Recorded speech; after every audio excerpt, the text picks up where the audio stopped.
पत्नी अपने अंतिम समय में क्या कहती है। एक आदमी की पत्नी की अचानक मृत्यु हो जाती है। घर से रोने की आवाज आ रही थी। सभी लोग पत्नी के अंतिम दर्शन के लिए आ रहे हैं। पत्नी की आत्मा जो कह रही थी, यह उसका वर्णन है। अब मैं जा रही हूँ, अब हम कभी नहीं मिलेंगे। शादी के फेरे लेते वक्त यह वचन दिया था कि हम साथ साथ जिएंगे, मगर क्या पता था कि एक दिन अचानक मुझे जाना पड़ेगा। अब मुझे जाने दो। अपने इस आंगन में अपना शरीर छोड़कर जा रही हूँ।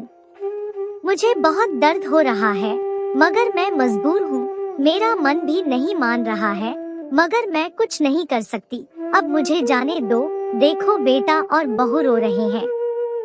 मैं उन्हें ऐसे नहीं देख सकती। मैं उन्हें दिलासा भी नहीं दे सकती। पोता भी दादी दादी कर रहा है, उसे भी शांत करो। उस पर ध्यान नहीं दे रहे हो।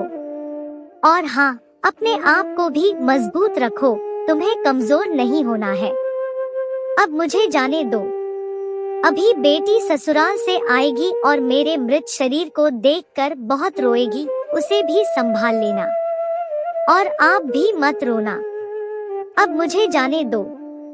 जिसका जन्म हुआ है, उसकी मृत्यु तो होनी ही है। जो इस दुनिया में आया है, उसे जाना भी है। धीरे धीरे मुझे भूल जाना, फिर से अपने आप को जीवन के कामों में व्यस्त कर लेना।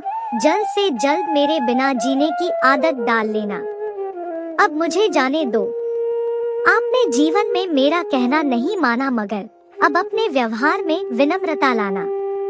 आपको छोड़कर जाते हुए मुझे बहुत चिंता हो रही है, मगर मैं मजबूर हूँ। आपको बीपी और डायबिटीज है, मीठा मत खाना। सुबह उठकर अपनी दवाई लेना मत भूलना। अगर चाय मिलने में देर हो जाए तो बहू पर गुस्सा मत करना। अब मुझे जाने दो। बेटे बहू कुछ कह दे तो बुरा मत मानना, गुस्सा मत करना। हमेशा मुस्कुराते रहना, कभी उदास मत होना। अब मुझे जाने दो।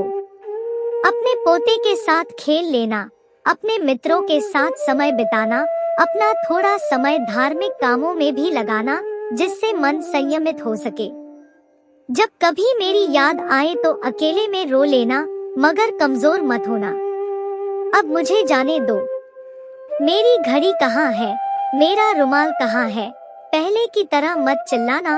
अब सब कुछ ध्यान से रखने की आदत डाल लेना। सुबह शाम ध्यान से दवाई ले लेना। अब मुझे जाने दो।